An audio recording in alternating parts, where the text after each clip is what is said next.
You can check the video's description if you want 10% off at SpeedCube Shop. So I actually don't know what's supposed to be different about this compared to the regular Valk. I don't know if it's supposed to be an upgrade. I assume it's an upgrade. Maybe it's just supposed to be a different feel. Okay, I'm excited again. This looks amazing.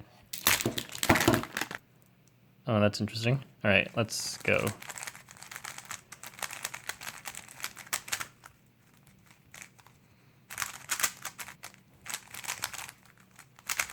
So right now it feels really scratchy. I'm not sure if that's an out of the box thing or if it's gonna keep feeling like that, but it's also slightly slower. That might just also be an out of the box thing, like with the tensions and everything. Okay, so to evaluate the tensions, let's just check out the corner cutting. It is way too tight. So what you can do to see if it's too tight or too loose is when you're doing 45-degree corner cuts, at a spot where it doesn't cut, check if this piece like starts to move out of place. And if it does, then it's probably too loose. And if it doesn't move, then it might be too tight. So I'm just going to loosen it a bit more.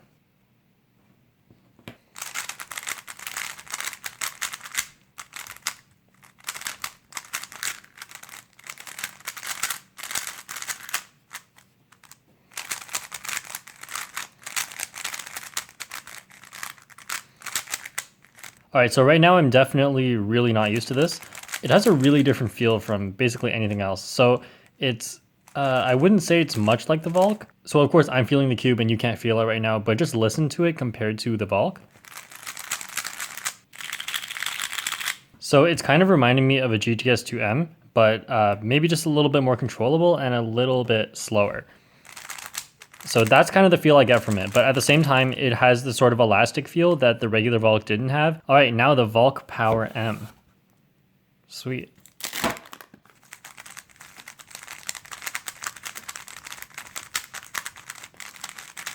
The magnets are pretty weak, but for some reason it already performs better than the Power. I don't know if they, like, maybe they got the tensions right on this one.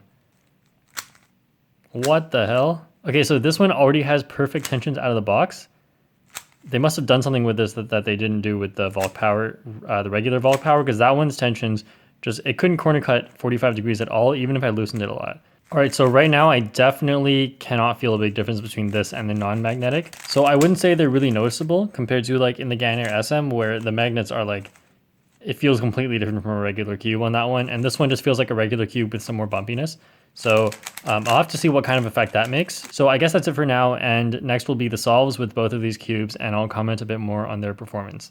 All right, so before I talk about these cubes individually, I just want to get straight to it. I don't like the Valk Power M and I don't recommend it unless you've already tried it and you like it. Or I also recommend this cube if you really love the You Shou Pro and you want a faster version of that. Now I'm going to get into my reasons in a second, but for now my recommendations are the regular Valk, or if you want a magnetic version, the GTS2M, or if you have the money and you want, in my opinion, the best speed cube right now, get the GAN Air SM. So I'll have links for everything that I talk about in the description, including the You Shou Pro. So in case you guys don't know about the You Shou Pro, it was released a few months ago and there was a lot of hype, but then when people received it, there were really mixed feelings about it. So for me, there were two main things about the You Shou Pro that I really did not like.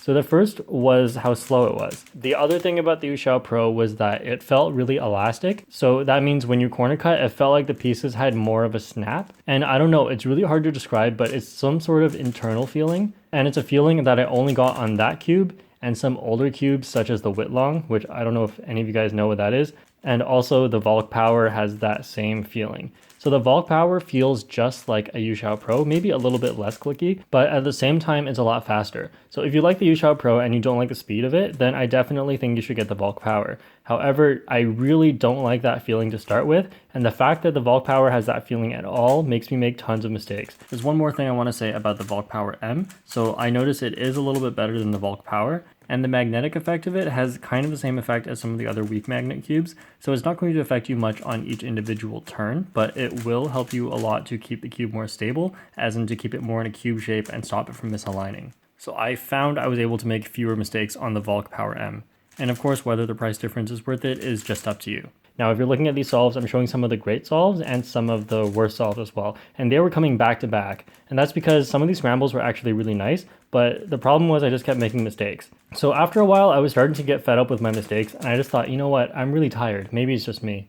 So I grabbed my regular Valk and started doing more solves. And surprise, surprise, I got a sub 9 average of 5 right away, even though I was still making mistakes. And by the way, the regular Valk is not even my main. I haven't used it for a while. So I think that really says something about the Valk power. So that's just my opinion. Besides a little bit of speed, I can't really say that the Valk power has anything over the regular Valk. The regular Valk is a lot more controllable, and I just like the feel a lot more. So again, I don't recommend getting this unless you've already tried it and you like it, or you just want a faster version of the You Shou Pro. And instead, I recommend the Valk, or the GTS2M for a magnetic cube, or the GAN Air SM. Be sure to check out some other reviews as well, because I really don't want to talk down a cube while other people might like it and have different things to say about it. So if you're really considering this cube, go check out reviews. There have been tons of reviews recently.